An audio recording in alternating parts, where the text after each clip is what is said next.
الحمد لله نحمده ونستعينه ونستغفره ونؤمن به ونتوكل عليه ونعوذ بالله من شرور أنفسنا ومن سيئات أعمالنا من يهده الله فلا مضل له ومن يضلل فلا هادي له وأشهد أن لا إله إلا الله وحده لا شريك له وأشهد أن محمدًا عبده ورسوله صلى الله عليه وآله وسلم. أعوذ بالله من الشيطان الرجيم. بسم الله الرحمن الرحيم. وإذ قال إبراهيم رب اجعل هذا بلدا آمنا وارزق أهله من الثمرات من آمن منهم بالله واليوم الآخر قال ومن كفر فأمتعه قليلا ثم أضطره إلى عذاب النار وبئس المصير. أما بعد فإن خير الحديث كتاب الله وخير الهدي هدي محمد صلى الله عليه وآله وسلم وشر الأمور محدثاتها وكل محدثة بدعة وكل بدعة ضلالة وكل ضلالة في النار. سورہ بقرہ آیت نمبر 126. اللہ پاک نے سیدنا ابراہیم علیہ السلام کی ایک دعا کا ذکر فرمایا ہے. اللہ پاک نے فرمایا وہ وقت یاد کرو جب ابراہیم نے دعا کی کہ اے میرے رب اس شہر مکہ کو امن کا شہر بنا دے اور اس کے رہنے والوں میں سے جو لوگ اللہ پر اور یوم آخرت پر ایمان لائیں ان کو پھلوں کا رزق عطا فرما. اللہ تعالیٰ نے فرمایا جو شخص کفر اختیار کرے گا اس کو بھی تھوڑا بہت فائدہ پہنچاؤں گا اور پھر قیامت کے دن اس کو دوزخ کے عذاب کی طرف جانے پر مجبور کر دوں گا اور وہ دوزخ بہت بری جگہ ہے.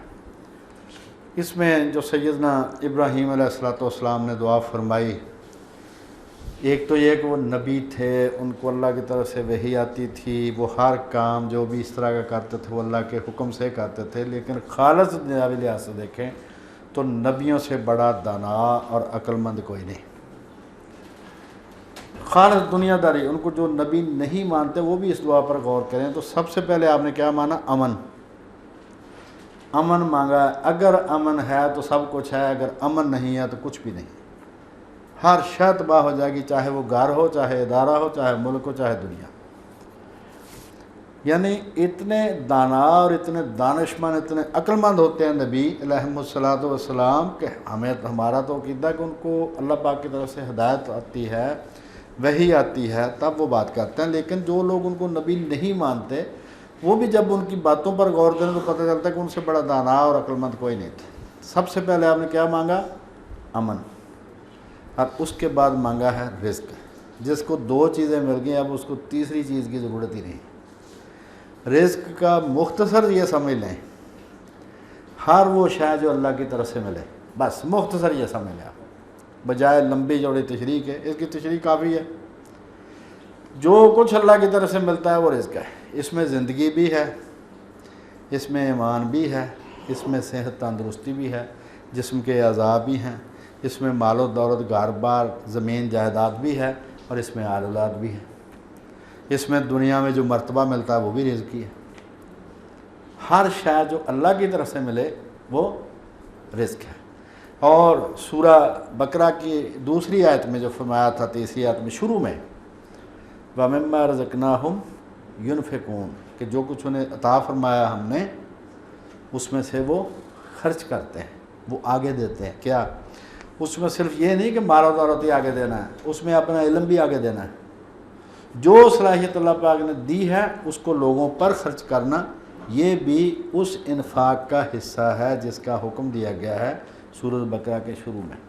تو سیدنا ابراہیم علیہ السلام نے دعا فرمائی اے میرے رب اس شہر مکہ کو امن کا شہر بنا دے اور اس کے رہنے والوں میں سے جو لوگ آپ بندہ ہے، اللہ ہے، یہ بھی فرق ہے کہ یہاں پر جو لوگ رہیں ان میں سے جو لوگ اللہ پر آخرت پر ایمان لائیں، یعنی جو مومن ہوں، صرف ان کو پھلوں کا رزق دینا. لیکن اللہ پاک نے کہا کہ میں سب کو رزق دوں گا۔ یہاں پر وہ 4 دن اپنی چاندنی کے دیکھ لیں گے، آخرت میں ان کو دوزخ کی طرف جانے پر مجبور کر دوں گا، یعنی دھکیل کے دوزخ میں پھینک دوں گا، جانا تو کوئی بھی نہیں چاہے گا۔ اور وہ دوزخ بہت بری جگہ ہے۔ یہ جو حرم پاک ہے، مکہ ہے، اس کا جو حرم ہے اس کی 4-5 اس کی برجیاں ہیں جو حضرت جبریل علیہ السلام نے سیدنا ابراہیم علیہ السلام کے پاس آ کر ان کو ساتھ لے کر وہ برجیاں لگائی تھیں۔ ان کو دوبارہ کب لگایا گیا؟ دوبارہ لگایا گیا رسول کریم علیہ السلام کے پاس سیدنا جبریل علیہ السلام تشریف لائے، پھر دونوں نے جا کر ان برجیوں کو دوبارہ نشاندہی کر دی۔ ہیں تو وہ وہیں پر ہی، مطلب یہ کہ دوبارہ نشاندہی کرے۔ اب وہ جہاں جہاں ہیں اب وہ اتنی اونچی بڑی وہ بنی ہوئی ہیں۔ ایک طرف 22.5 کلومیٹر ہے، سب سے زیادہ جو دور ہے، 21 کلومیٹر، 17 کلومیٹر، اس طرح 7.5 کلومیٹر مسجد عائشہ جو ہے، تو ایک جیسی وہ چاروں طرف سے نہیں ہے۔ کعبہ شریف بالکل درمیان میں نہیں ہے حرم کے، جہاں پر اللہ نے چاہا کعبہ بنوا دیا، جہاں پر اللہ نے چاہا وہ نشاندہی کروا دی کہ یہ حرم ہے۔ حرم کا مقام یہ ہے کہ پورے حرم میں جہاں بھی آپ نماز پڑھیں گے آپ کو 1,00,000 نماز کا ثواب ملے گا۔ اس کے لیے کعبہ شریف جانے کی ضرورت نہیں، کعبہ شریف جانا ہے صرف طواف کرنے کے لیے، ورنہ آپ اپنے ہوٹل میں، محلے کی مسجد میں، پاس والی مسجد میں، آپ کعبہ میں ادھر مکہ میں ٹھہرے ہوئے ہیں تو آپ جہاں بھی نماز پڑھیں گے تو آپ کو 1,00,000 نماز کا ثواب ملے گا۔ تو حضرت سیدنا ابراہیم علیہ السلام نے یہ دعا کی کہ ان میں سے جو ایمان لائیں صرف ان کو رزق دینا۔ اللہ پاک نے فرمایا نہیں، رزق میں سب کو دوں گا، باقی قیامت والے دن جیسا جیسا اس کا معاملہ ہوگا اس کے حساب سے میں اس سے معاملہ کر لوں گا۔ آگے جو اگلی آیات ہیں 127 سے آگے، اور وہ وقت یاد کرو جب ابراہیم اور اسماعیل علیہ السلام بیت اللہ کی بنیادیں اونچی کر رہے تھے، دنیا میں سب سے بڑی نیکی سب سے بہترین آدمی کر رہے تھے، مطلب اس سے بڑی نہ نیکی ہو جاتی کعبہ تعمیر کرنا، اور نہ ان سے بڑا کوئی آدمی ہے۔ جب وہ بنا رہے تھے اس وقت ان سے بڑا دنیا میں مرتبے والا کوئی نہیں تھا، سیدنا ابراہیم اور سیدنا اسماعیل علیہ السلام۔ لیکن جو بڑے لوگ ہوتے ہیں وہ اتنے ہی عاجز ہوتے ہیں۔ جس میں کچھ ہو اس کی 3 نشانیاں ہوتی ہیں۔ جس میں کچھ ہو نا، چاہے وہ اچھے شعبے کا ماہر ہو، چاہے وہ برے شعبے کا ماہر ہو، چاہے وہ اس کی صفت اچھی ہو بری ہو، کوئی بھی اچھا برا فن اس میں ہے، جس میں فن ہے، جو صاحب کمال ہے کسی بھی شعبے میں، ان میں 3 نشانیاں ان کی ہوتی ہیں۔ سب سے پہلی نشانی عاجزی۔ اگر وہ آکڑ خواہ ہے تو اس کا مطلب اس میں کچھ بھی نہیں، فارغ ہے بالکل۔ پہلی نشانی ہے صاحب کمال کی، وہ عاجز ہوتا ہے۔ دوسری نشانی یہ ہے اس میں انا ہوتی ہے، وہ کسی سے دبتا نہیں ہے۔ وہ ٹریکٹر کا جو پچھلا ٹائر ہے وہ اس جیسا ہوتا ہے کہ اگر آپ اس کو دبائیں اس میں ناخن ایک بار برابر سے زیادہ نہیں دبا سکتے آپ اس کو۔ وہ کبھی کسی کے ساتھ وہ سمجھوتا نہیں کرتا اس طرح کا کہ میں اصولوں پر سمجھوتا کر لوں۔ اور تیسری نشانی ہوتی ہے وہ سب سے بے نیاز ہوتا ہے، وہ نہ دنیا سے کچھ مانگتا ہے، نہ اس کو کسی سے لالچ ہوتا ہے، وہ آرام سے ایک طرف بیٹھ کے روکھی سوکھی بھی اس کو مل جائے تو وہ اسی میں خوش ہوتا ہے، وہ کسی کا محتاج احسان مند نہیں ہونا چاہتا۔ اب یہ عاجزی بڑے لوگوں کی پہلی نشانی ہے، تو یہ ان سے بڑا نہ اس وقت کو مرتبے میں تھا، نہ ان کے منصب سے بڑا منصب تھا، رسول تھے، وہ دونوں ہی رسول تھے، اور دنیا میں اس سے بڑی نیکی کوئی نہیں تھی کعبہ بنانا۔ تو جب کعبہ بنا رہے تھے اس وقت کیا کہہ رہے تھے؟ ربنا تقبل منا انک انت السمیع العلیم وتب علینا انک انت التواب الرحیم۔ مطلب یہ کہ اگرچہ یہ ہمارا کام اس لائق نہیں ہے کہ تو قبول فرمائے، پھر بھی قبول فرما، یہ عاجزی ہے۔ اور ادھر سے کیا ہوا؟ انی جاعلک للناس اماما، ہم نے تجھے تمام انسانوں کا امام بنا دیا۔ تو اللہ پاک سے انہوں نے دعا کی کہ اے ہمارے رب ہم سے یہ خدمت قبول فرما، بے شک تو سننے والا جاننے والا، یعنی ہمارے دلوں کے خلوص کو بھی جانتا ہے تو۔ اور اے ہمارے رب ہم دونوں کو ہمیشہ اپنا تابع دار بنائے رکھنا۔ مطلب یہ نہیں کہا کہ ہم تیرے تابع دار رہیں گے، دعویٰ ہے ہی نہیں ادھر۔ اللہ سے ہی درخواست کی، وہ کون سی؟ اہدنا الصراط المستقیم، کہ ہمیں صراط مستقیم پر قائم رکھنا، ہدایت کے راستے پر قائم رکھنا۔ یہاں پر کیا کہ ہمیں اپنا تابع دار مسلمان رکھنا، یہ نہیں کہا کہ ہم رہیں گے، وہ کہتے ہیں ہمارے پاس تو کوئی کچھ ہے ہی نہیں، اور ہماری اولاد میں سے بھی ایسی جماعت پیدا کر جو تیری مسلم ہو، یعنی تیری تابع دار۔ اور اے ہمارے رب ہمیں حج کے طریقے بتا دے اور ہم پر رحمت کے ساتھ توجہ فرما، بے شک تو بہت توجہ فرمانے والا اور رحم کرنے والا ہے۔ اور اے ہمارے رب ان لوگوں میں جہاں پر ہم کعبہ بنا رہے ہیں یعنی عرب، انہی میں سے ایک رسول مبعوث فرما جو تیری آیتیں ان کو پڑھ کر سنائے، پہلا کام۔ انہیں کتاب کی تعلیم دے، دوسرا کام۔ انہیں حکمت کی تعلیم دے، تیسرا کام۔ اور ان کے دلوں کو پاک کرے، چوتھا کام تزکیہ، بے شک تو غالب اور حکمت والا ہے۔ جب رسول کریم علیہ الصلوۃ والسلام معراج پر گئے ہیں تو ہر آسمان پر سیدنا جبریل تعارف کراتے تھے، سیدنا آدم علیہ السلام سے تعارف کرایا، اس طرح مختلف انبیاء کرام سے تعارف ہوتا ہے۔ ساتویں آسمان پر جو کعبہ ہے اس کو کہتے ہیں بیت المعمور۔ حضور علیہ السلام فرماتے ہیں کہ اگر وہ زمین پر اتارا جائے تو جو موجودہ کعبہ بالکل اس کے اوپر فٹ آئے، وہ اس کے بالکل اوپر ہے، ساتویں آسمان۔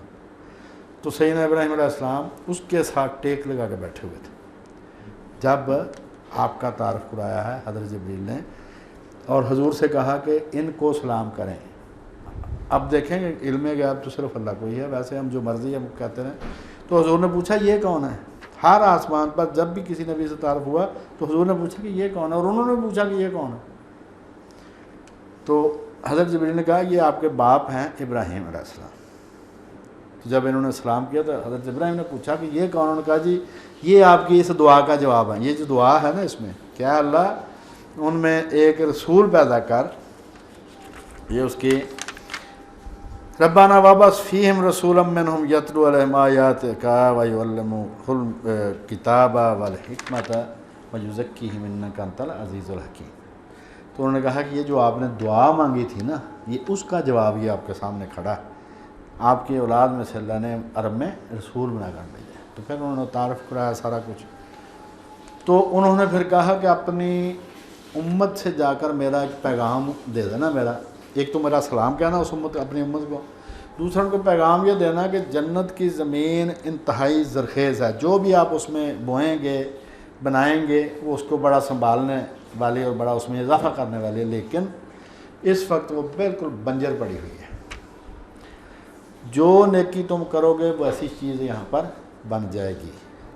اگر علم حاصل کرو گے تو یہاں پر دودھ کی نہر بن جائے گی آپ کے لیے، کیونکہ علم نے اگلے جہان میں دودھ کی شکل اختیار کر لینی، نماز نے اگلے جہان میں حور کی شکل اختیار کر لینی ہے، اسی طرح مختلف نیکیوں نے وہاں پر شکلیں اختیار کرنی ہیں۔ جیسے شریعت پوری کی پوری جو ہے اس نے پل صراط کی شریعت وہ شکل اختیار کر لینی، کیونکہ یہاں پر بھی شریعت پر چلنا بڑا مشکل ہے، تو وہاں پر بھی پل صراط یہی شریعت جو ہے وہ پل کی شکل اختیار کر لے گی، جو تلوار سے تیز اور بال سے باریک ہوگا۔ تو فرمایا کہ ان سے کہنا کہ جنت کی زمین بہت زرخیز ہے لیکن اس وقت بالکل بنجر پڑی ہوئی ہے، جو بنا کے وہاں سے بھیجو گے وہ یہاں پر بن جائے گا۔ اور یہاں پر یہ حالات ہیں کہ فرشتے کوئی محل بنا رہے ہیں، اس کی ابھی دیواریں بن گئی ہیں تو کام رک گیا، تو دوسرے فرشتے ان سے پوچھتے ہیں کہ یہ محل آپ بنا رہے تھے اس کی چھت کیوں نہیں بناتے؟ وہ کہتے ہیں کہ اس شخص نے وہ نیکی کرنی چھوڑ دی ہے۔ مطلب یہ ہے کہ جتنا گڑ ڈالو گے اتنا میٹھا ہوتا جائے گا۔ یہاں پر خدا کی تسبیح بیان کرو گے تو جنت میں آپ کے درخت لگتے جائیں گے، بند کر دو گے درخت لگنے بند ہو جائیں گے۔ تو جو سیدنا ابراہیم علیہ السلام نے وہاں پر ہمیں یاد رکھا، سلام کہا، تو اس کا جواب ہم کیا دیتے ہیں؟ نماز میں درود ابراہیمی پڑھتے ہیں۔ ہم بھی اس سلام کو بھولے نہیں، ہر نماز میں اس کا جواب دیتے ہیں کہ اللہم صلی علی محمد وعلی آل محمد کما صلیت علی ابراہیم وعلی آل ابراہیم انک۔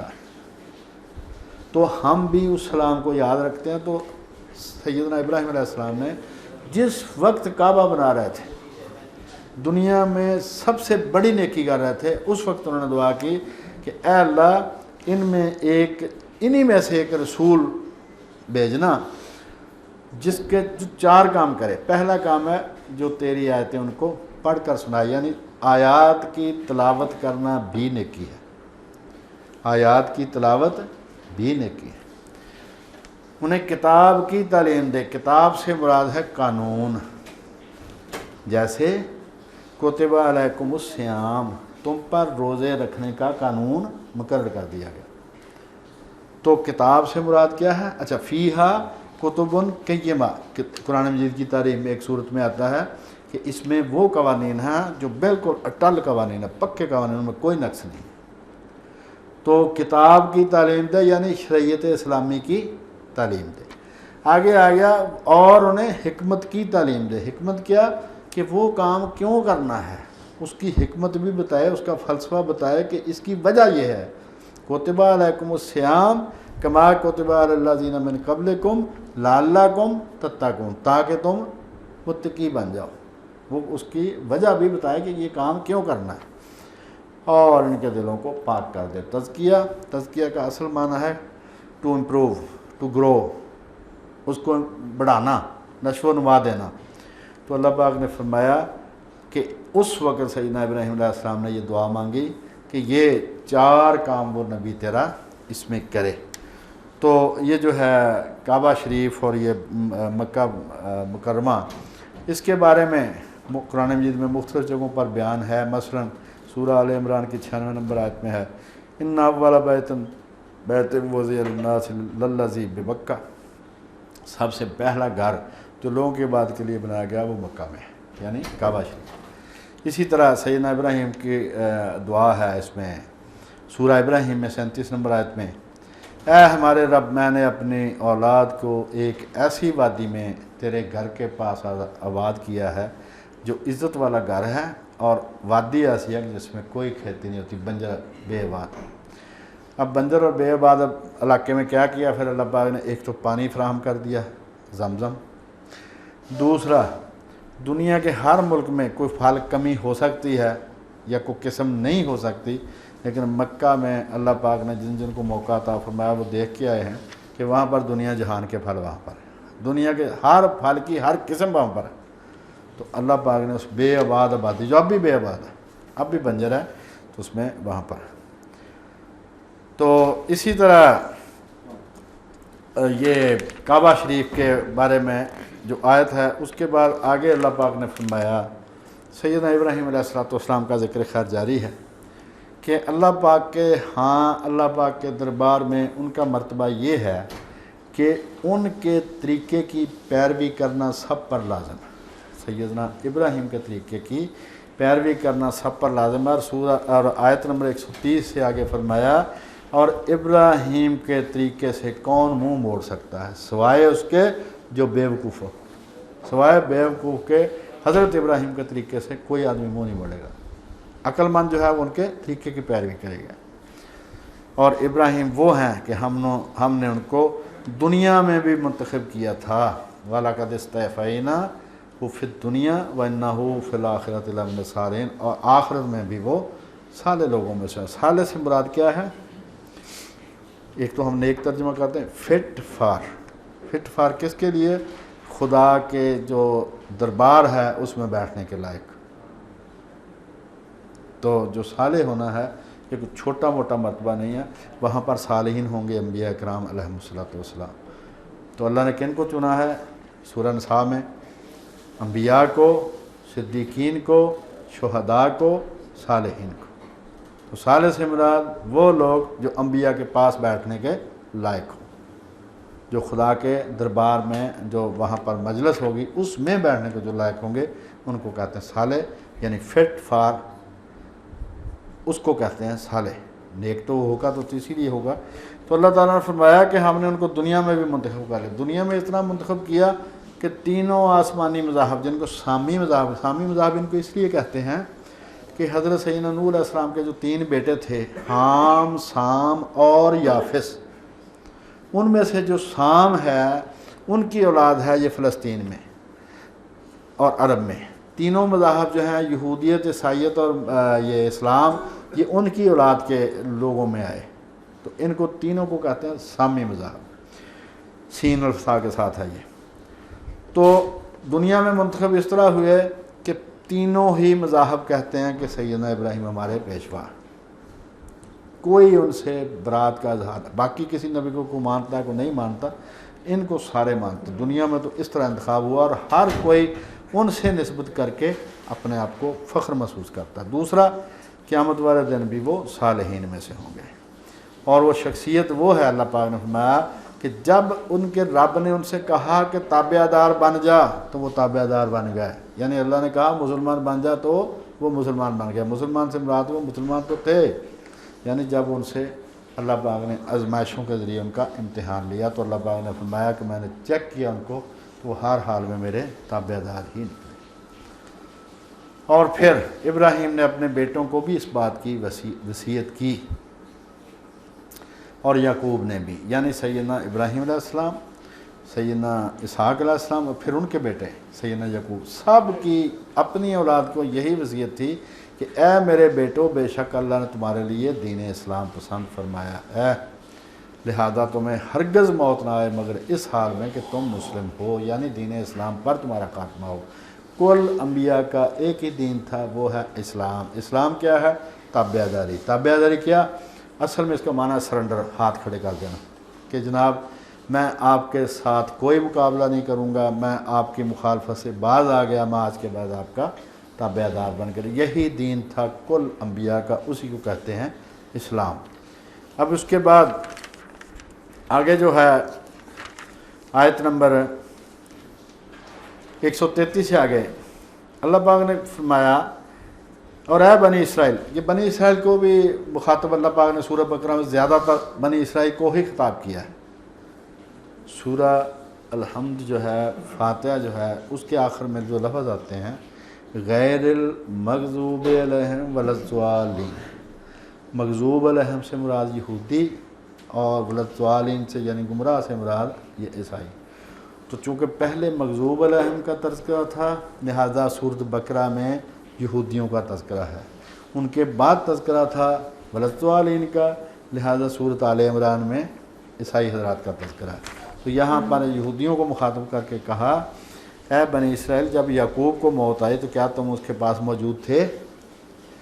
سیدنا یعقوب علیہ السلام کا لقب ہے اسرائیل۔ اسرائیل کا لفظی مطلب ہے عبداللہ، اللہ کا بندہ۔ تو یہ بنی اسرائیل سیدنا یعقوب کی اولاد ہونے کی نسبت سے کہلاتے ہیں۔ تو ان کو کہا گیا کہ جب آپ کے باپ جن کی نسبت سے تم بنی اسرائیل کہلاتے ہو، ان کو جب موت آئی تو کیا تم ان کے پاس تھے؟ جبکہ انہوں نے اپنے بیٹوں سے پوچھا کہ میرے بعد تم کس کی عبادت کرو گے؟ تو بیٹوں نے کہا کہ ہم آپ کے رب اور آپ کے آباء و اجداد ابراہیم، اسماعیل اور اسحاق کے رب کی عبادت کریں۔ اب یہاں پر کیا ان کو سمجھایا گیا کہ جو آپ کے بڑے تھے وہ سیدنا اسماعیل کو بھی اپنا مانتے تھے، یہ نہیں مانتے ان کو، کہتے ہیں جی وہ لونڈی کے بیٹے تھے، ان کو خدا نے چنا ہی نہیں، ان کو رسول بنا ہی نہیں سکتا فلاں۔ تو اللہ پاک نے فرمایا کہ جب تمہارے بڑے اس دنیا میں تھے تو اس وقت وہ حضرت اسماعیل کو بھی اپنا سمجھتے تھے، تم بھی ان کو اپنا سمجھو۔ اور یہ جیوش انسائکلوپیڈیا میں ہے کہ جس شخص نے خواب میں حضرت اسماعیل کی زیارت کی وہ جو بھی دعا مانگے گا اللہ اس کی قبول کرے گا، لیکن بظاہر وہ نہیں مانتے۔ اس کی مثال یہ ہے کہ ایک شیعہ عالم سے یہ سعید احمد سعید اوان صاحب تھے، وزیر ریلوے، فیصل آباد کے تھے، اصل میں تو بکر کے تھے، وہیں پر دفن ہے۔ تو وہ کہتے ہیں کہ میں نے پوچھا، اور جس سے پوچھا وہ مولانا صاحب کے پاس بیٹھا تھا، مولانا اسحاق رحمۃ اللہ علیہ کے پاس وہ بیٹھا تھا آدمی۔ وہ کہتا مجھ سے سعید اوان نے پوچھا کہ حضور کی کتنی بیٹیاں تھیں؟ میں نے کہا 4۔ وہ شیعہ ذاکر تھا۔ تو میں نے کہا اسٹیج پر؟ اس نے کہا اسٹیج پر 1 ہے۔ تو یہ فرق ہوتا ہے بیان کا کہ جیوش انسائکلوپیڈیا میں لکھا کہ سیدنا اسماعیل علیہ السلام کی برکت یہ ہے کہ جو آدمی ان کو خواب میں دیکھے گا اس کی دعا قبول ہوگی، اور بظاہر اسٹیج پر وہ کہتے ہیں نہیں جی ہمارا ان سے کوئی تعلق نہیں، وہ تو لونڈی کے بیٹے تھے، یہ تھا وہ تھا۔ تو اللہ تعالیٰ نے فرمایا کہ تمہارے جو آباء و اجداد تھے وہ تو ان کو اپنا سمجھتے تھے، تم بھی اپنا سمجھو۔ اور جب سیدنا یعقوب نے وفات کے وقت اپنی اولاد سے پوچھا کہ میرے بعد تم کون سا طریقہ اختیار کرو گے؟ انہوں نے کہا آپ کے باپ ابراہیم کا، اسماعیل کا، اسحاق کا، ان جو جس رب کو وہ مانتے تھے اسی کو ہم بھی مانیں گے۔ اور ہم اسی کے تابع دار ہیں۔ اور فرمایا کہ اے اہل کتاب، یہ ایک جماعت تھی جو گزر گئی، ان کے لیے ان کے اعمال ہیں، تمہارے لیے تمہارے اعمال ہیں، ان کے اعمال کے متعلق تم سے باز پرس نہیں ہوگی۔ اس کی وجہ کیا ہے؟ قرآن مجید کے ہر لفظ کے پیچھے ایک کہانی ہے۔ اس کا مزہ تب آتا جب آپ نے دوسرے ادیان پڑھے ہوں۔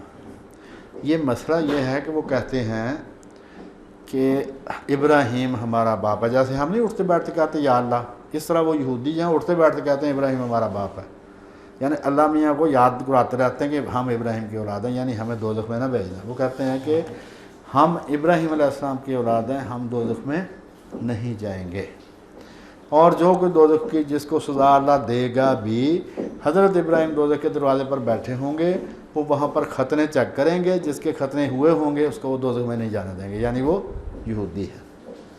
اور یہودیوں کے جو چھوٹے بچے فوت ہو گئے ہیں، ان کے ختنوں کی کھالیں گناہ گار پر ڈال دی جائیں گی تو وہ دوزخ سے بچ جائے گا۔ تو اللہ تعالیٰ نے فرمایا کہ ایسا کوئی معاملہ وہاں پر نہیں ہوگا، تمہارے لیے تمہارے اعمال ہیں، ان کے لیے ان کے اعمال ہیں۔ تیسرا ان کا عقیدہ یہ ہے کہ پورے قبیلے یا پوری قوم کی نیکیاں ایک جگہ پر اکٹھی کی جائیں گی، وہ سب پر تقسیم کر کے سب کو بخش دیا جائے گا۔ تو اللہ تعالیٰ نے کیا فرمایا؟ ان کے اعمال ان کے لیے ہیں، تمہارے اعمال تمہارے لیے ہیں۔ ایسی دھاندلی نہیں ہوگی کہ نیکیاں ایک جگہ اکٹھی کر کے پوری قوم پر تقسیم کر کے میں بخش دوں، ایسے نہیں ہوگا۔ سب کے اپنے اپنے اعمال ہیں اور سب سے اپنی اپنی بات کی پوچھ گچھ ہوگی۔ اور یہ جو آگے ہے اس کی آیت نمبر 135، اس میں اللہ پاک نے فرمایا کہ اے رسول، اہل کتاب کہتے ہیں کہ یہودی ہو جاؤ یا عیسائی ہو جاؤ تو تمہیں ہدایت مل جائے گی۔ آپ کہہ دیجئے کہ نہیں، ایسا نہیں ہوگا۔ تو یہ جو ہے نا اپنی اپنی مارکیٹنگ سارے کر رہے ہیں کہ جناب فلاں ہمارے گروپ میں آ جاؤ، اور یہی مسالک کا بھی حساب ہے کہ ہر کوئی کہتا ہے کہ میرا مسلک اختیار کر لو پھر آپ جنتی ہو، ایسی کوئی بات نہیں۔ جو اللہ اور اس کے رسول نے بات بتا دی ہے اسی سے جنت میں جانا ہے، کسی خاص مسلک سے یا یہودی عیسائی ہونے سے جنت نہیں ملے گی۔ اور جو مسالک کا علاج ہے وہ بہت دفعہ بات ہوئی، ہر دفعہ بات کریں گے انشاءاللہ، کہ سیدنا حسن نے جو طریقہ بتایا، کلیہ بتایا کہ جو متفقہ نیکیاں ہیں نا، سارے مسئلے جس کو کہتے ہیں یہ نیکی وہ کر، جس کو سارے مسئلے کہتے ہیں یہ گناہ وہ چھوڑ دے، پھر جنت میں جاؤ۔ جو امتیازی مسائل ہیں نا ہر مسئلے کے، ان کو چھوڑ دو، وہ جانے ان کا کام جانے، اللہ نے ان سے بارے میں پوچھنا بھی نہیں۔ تو یہ جو فرمایا کہ یہ تو تم کہتے ہو نا کہ کوئی یہودی کہتے ہیں یہودی ہو جو تب بخشے جاؤ گے، عیسائی کہتے ہیں عیسائی ہو جب تب بخشے جاؤ گے، اللہ کے ہاں ایسا کوئی نہیں۔ وہاں پر صرف اسلام ایک ہی دین ہے، پہلے نبی سے لے کر آخری نبی تک، اسی کے مطابق زندگی ہر ایک کی چیک کی جائے گی۔ اگر کوئی اسلام کے مطابق ہے تو وہ بخشا جائے گا، اگر کوئی مطابق نہیں ہے تو نہیں بخشا جائے گا۔ دوسری جگہ قرآن مجید میں فرمایا گیا کہ اے مسلمانوں، نہ تمہاری آرزوؤں کے مطابق فیصلہ میں کروں گا، نہ اہل کتاب کی آرزوؤں کے مطابق فیصلہ وہاں پر ہوگا 2 اور 2 4، کہ ان الابرار لفی نعیم، نیک لوگ نعمتوں میں ہوں گے، وان الفجار لفی جہیم، اور برے لوگ دوزخ میں ہوں گے۔ اللہ تعالیٰ سے دعا ہے کہ اللہ پاک ہمیں صحیح راستے کی ہدایت نصیب فرمائے اور اس پر عمل کی توفیق عطا فرمائے۔